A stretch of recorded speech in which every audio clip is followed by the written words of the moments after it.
Is there such a thing as carrying too much medical equipment? Yeah, there is. Actually, during my first years as an Army medic, I remember that I always wanted to carry everything with me, which makes me bulky, it made me heavy, and actually it made me quite, I hope that was the only thing making me quite useless in the air mobile style of fighting and medical aid, because you need to know that you do not have to carry everything with you. You need to take the essentials and think in which things you want to take, which type of fighting or which type of carrying of equipment is necessary for the jobs at hand. So that's what we're going to talk about, because you can take a leg pouch, you can take something for your hip, you can take a sling, you can take something like this, or you can take a very big bag like this, or on my bag there's actually bulletproof armored backpack, because there are bulletproof plates in this bag, which makes it protects my vital organs. So that could be a good bag for you as well, depending on the style and way that you work. So let's go and talk about different styles of bags and how to carry them. Let's start by talking about a leg pouch. When should you use a leg pouch? Leg pouches are actually quite useful for carrying the essential gear for yourself, so for self-aid or for body aid, but then it stops because there just isn't enough room in a leg pouch for you to treat multiple patients. So if your style of working or your style of environment or the way that you intend to help people out, if that limits to one person, so yourself or a civilian or your body, then a leg pouch is the way to go. Especially if you have a lot of equipment on your hips, because sometimes, for example, law enforcement, police officers, they carry a lot on their hips, and you want to see if there's a possibility to lower the weight on their hips, and you could do it slightly by using a leg pouch, because some of the weight is transferred a little bit lower to the legs as well. So leg pouches can be quite useful, but the downside is you do not have a lot of possibility to carry extra gear.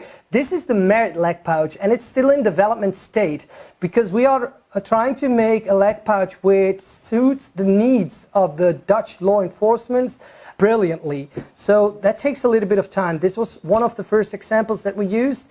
It's a little bit bigger, but we want to narrow it, because leg pouches tend to have its downfalls as well, considering if you have to get in and out of vehicles a lot. So you need to think about how am I going to use my gear? And if you need to work a lot in vehicles, then leg pouches could present a problem, because you might just get stuck, or it could work out rather bulky. Yeah? So that's something you need to take in mind. But still, leg pouches for self-aid or body aid, they're great. This is the absolute favorite of mine.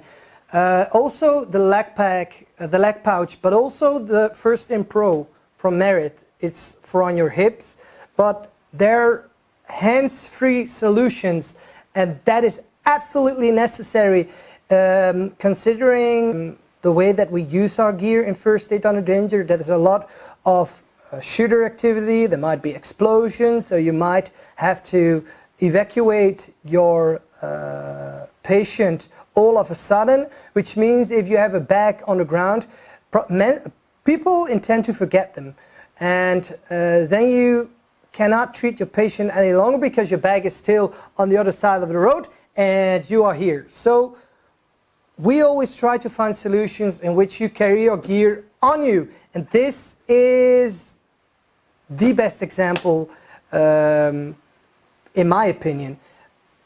On the hips, because you have a hands-free solution. You can place it on your hip, but you could also just strap it on like this. Yeah.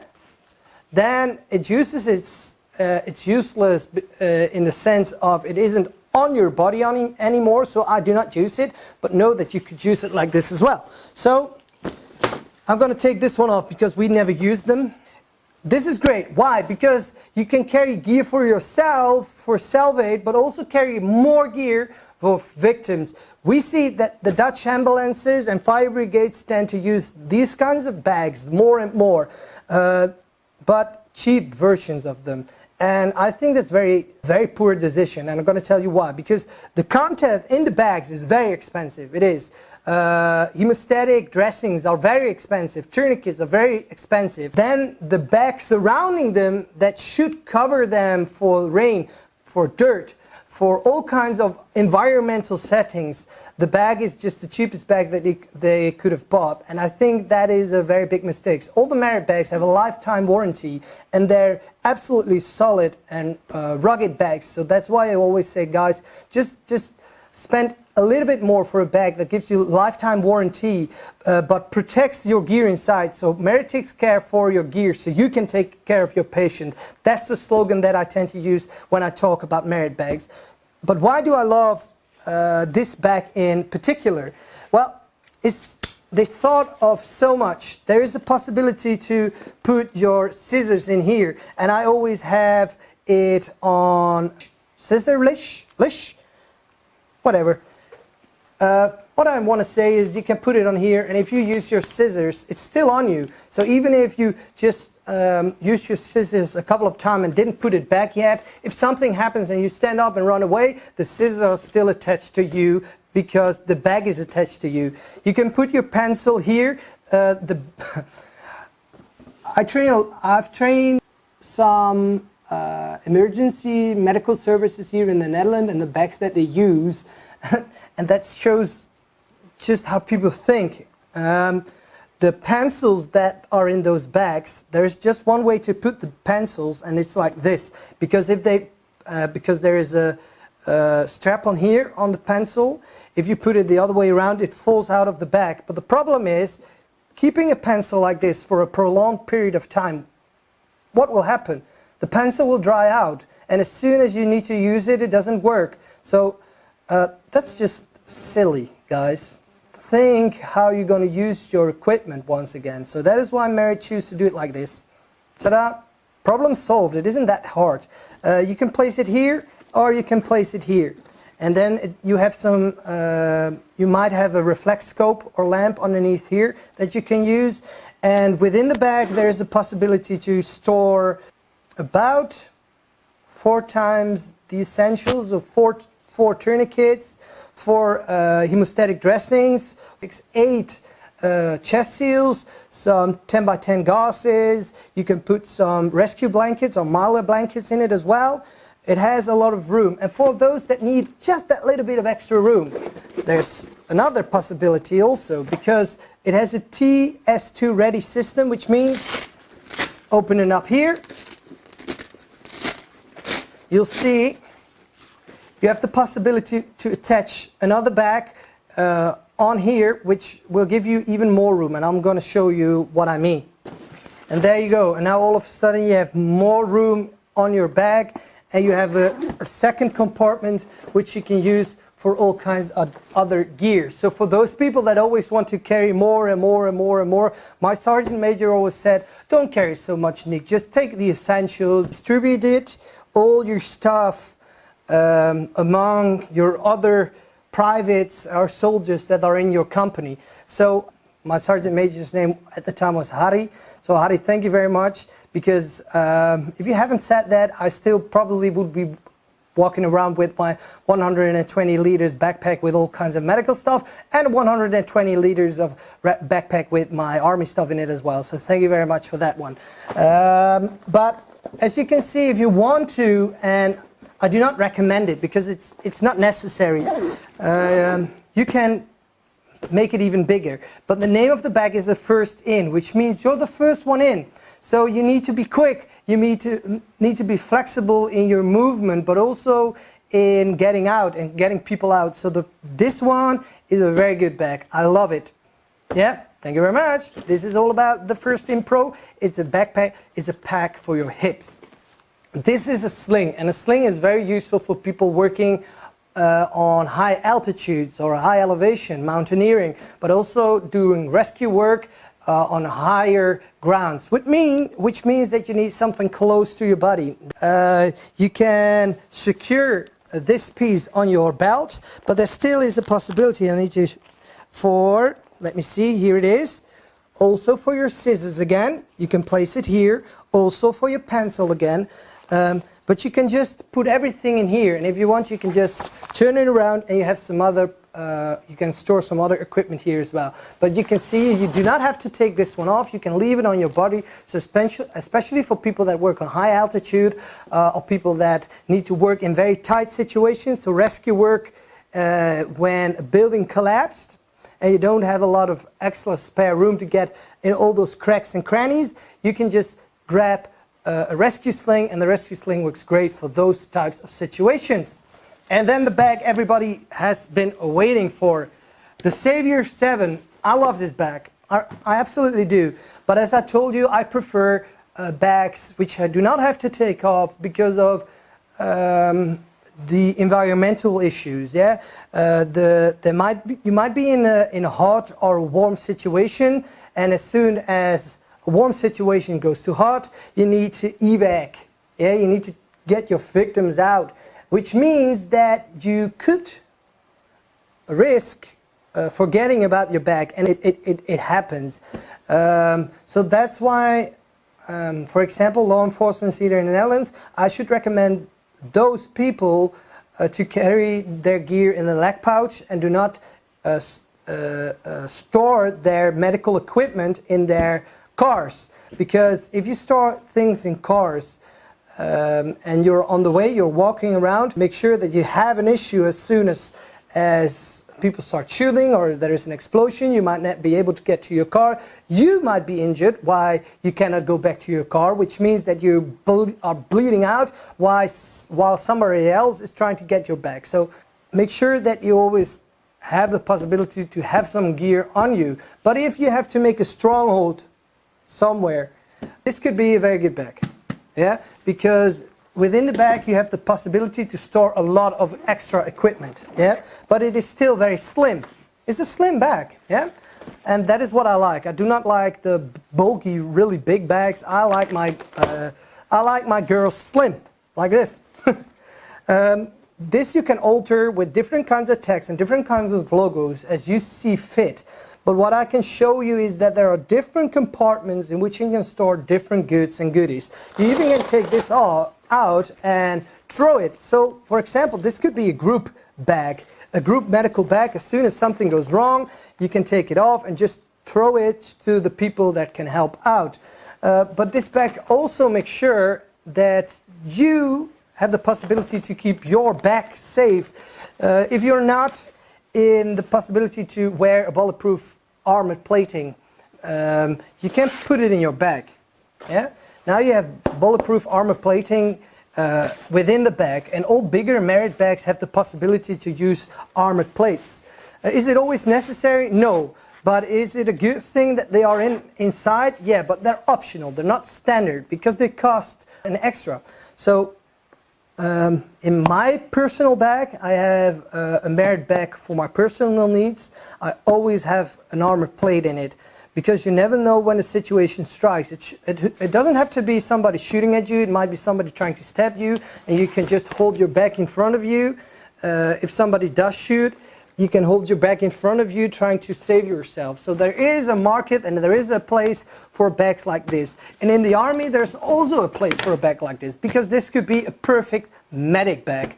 Medics do not have to take a lot of stuff with them. They just need to have a bag that is slim. It is a bag that they need to be able to resource and restore all the things inside the bag the way that they see fit, and those possibilities are there. If you want something in or you want something out, you can grab it out. If you want the possibility to get in your bag from underneath, yeah, like this, now I can just get in if I want some extra room. So I don't want just a small piece over here, I want a bigger room. You can now get in here as well. Oh, especially Richard. This is just great. He made a t-shirt. He was one of our first sit on the danger instructors, but he decided to let it go.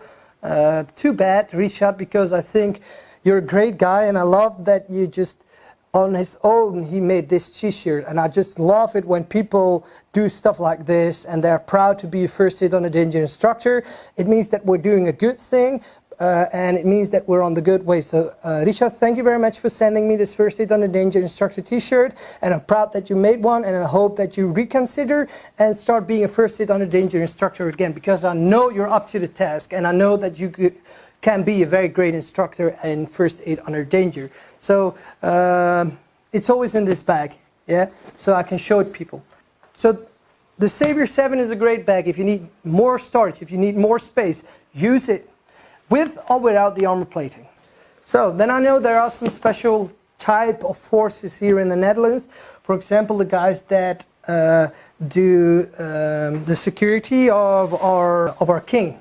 Yeah, we still have a king. It's more like a handshaking king, but still we have the utmost respect for a king, and it means that he is a statement figure here in the Netherlands, which means that he needs to be kept well safe. I know that those guys wear bags like this, yeah, but actually this bag is a medical bag. Yeah, it's made to carry medical equipment. You can carry it like this, so I need to make it a little bit longer, because I'm a little bit longer as well. And of course all these straps can be made black as well, but now you see you have a very low profile bag on you. If you want something low profile but still have the necessary medical equipment on you, for example, you might not want something as a first aid pro on your hip, then this is a very good possibility. So I'm just going to show it one more time. Low profile, yeah. Something that isn't as low profile, and we have all different kinds of colors, and we also have this bag just in black, yeah. But this is one of the yellow types of bags. This is the Omni Pro bag. It also has the possibility, as you can see here, to store a bulletproof plate in here. But this is gigantic. This is a big bag.